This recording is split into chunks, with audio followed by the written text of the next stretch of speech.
بسم اللہ الرحمن الرحیم۔ امام اسے کہتے ہیں، کچھ گفتگو ہو امام علی نقی سے؟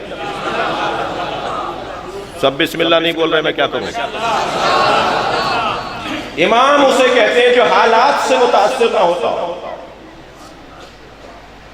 حالات کو متاثر کرنا یہ امامت کا حصہ ہے۔ زمانے سے اثر لینا امامت نہیں ہے، زمانے پر اثر کرنا امامت ہے۔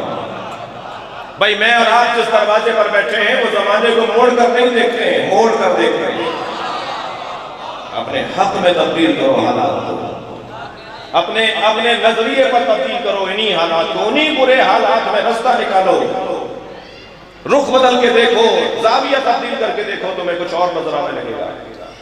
جب پریشانیاں گھیرنے لگے، جب الجھنیں بڑھنے لگے تو گھر نہ بیٹھو، کوئی کونا نہ پکڑ لو، بلکہ دیکھو کہ اسی پریشانی میں رخ کوئی اور بھی ہے جس سے میں اپنے مفاد میں اور اپنی حیات کا ذریعہ قرار دے دوں۔ یہ ہے روش سیرت اہل بیت۔ کبھی ایسا نہیں ہوا کہ ائمہ نے انتہائی مشکل حالات میں، آپ ذرا غور فرمائیں، کوئی کم بات ہے کہ مدینہ منورہ سے خراسان لے آئے مولا رضا کو، ساتھ میں ہی ٹھہرا دیا کہ آنے جانے والوں پر نظر رہے، روزانہ امام کی کرسی لگائی جاتی تھی کہ آپ یہاں تشریف فرما ہوں گے۔ ظاہری طور پر اس وقت کا شیعہ ایک تعداد تھی جو یہ کہہ رہی تھی کہ یہ کیا ہوا، لیکن کچھ ہی دن بعد کھل گیا ان کے بعد کہ امام وہ نہیں ہے جو حالات سے متاثر ہو۔ امام نے اسی دربار کو مدرسہ بنا دیا، اسی دربار میں بیٹھ کر مولا رضا نے جو مناظرے کیے دہلیوں کے ساتھ، ملحدوں کے ساتھ، مخالفوں کے ساتھ، ایک تاریخ ہے، ایک علم کا سمندر ہے جو امام رضا نے اسی دربار میں بیٹھ کر بہایا ہے۔ یہ حالات سے متاثر نہیں ہوئے، یہی کیفیت کچھ امام علی نقی کے زمانے کے جس امام کا نام نقی، جس کا لقب نقی ہوگا، نام تو علی ہے، نقی نقاوت سے ہے، طہارت سے ہے، اخلاص سے ہے، خلوص سے ہے، کسی چیز کا نتھر کر نکل کر خالص ہو جانا اسے نقاوت کہا جاتا ہے۔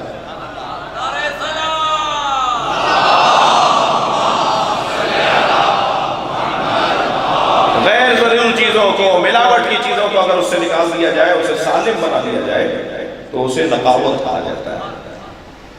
بہت چاہا کہ کسی طرح کوئی بال برابر بھی دھبا ان کے کردار پر آ جائے، مگر یہ ہے نقی۔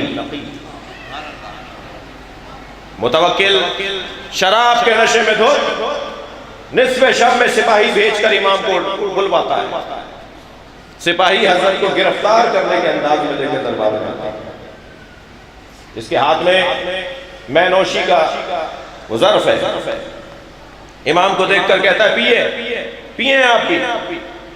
حضرت نے فرمایا ہم اہل بیت کا خون اور گوشت کسی نجاست سے نہیں ملا۔ اللہ اکبر۔ بھائی میں اور آپ تو ائمہ کے کردار کو دیکھ کر جرأت پائیں، حوصلہ پائیں، شجاعت پائیں، ان کی زندگیوں میں کیا شجاعت ہوگی، کیا بہادری ہوگی۔ فرمایا ہمارا گوشت اور گوشت ہم اہل بیت کا کسی نجاست سے قریب نہیں ہوا۔ کہنے لگا غزل سنائیے، غزل سنائیے، غزل سنائیے۔ اب ان لوگوں کا یہ انداز ہے، یہ مزاج ہے۔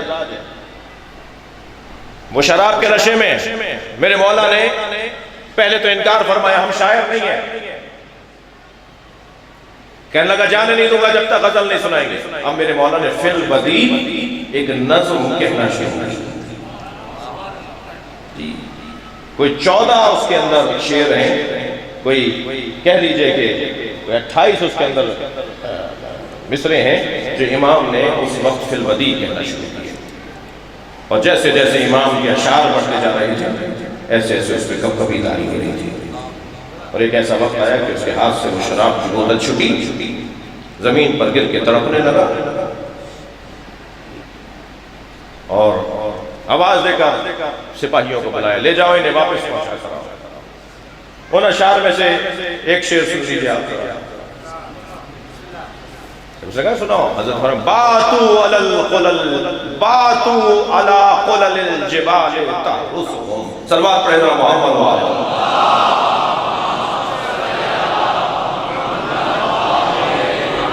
توجہ ہے،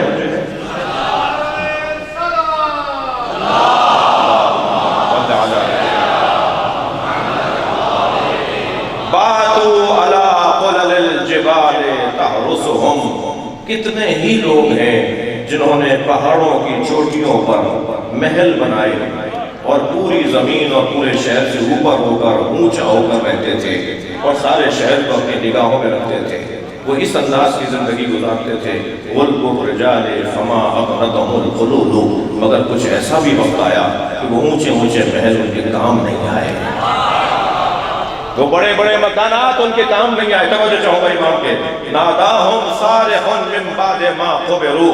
جب ان لوگوں کو کہ جنہوں نے پہاڑوں کی چوٹیوں پر محل بنا کر خود کو بلند سمجھا تھا, اونچا سمجھا تھا, جب انہیں قبر کے حوالے کیا گیا تو قبر سے آواز آ رہی تھی, این الاسرۃ والتیجان والغلل.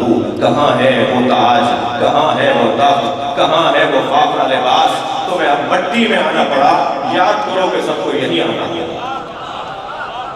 میرے مولا کی یہ اشعار سن کے ہاتھ پیر اس کے کانپنے لگے. کہا لے جاؤ, لے جاؤ. امام بولیں گے جو حالات سے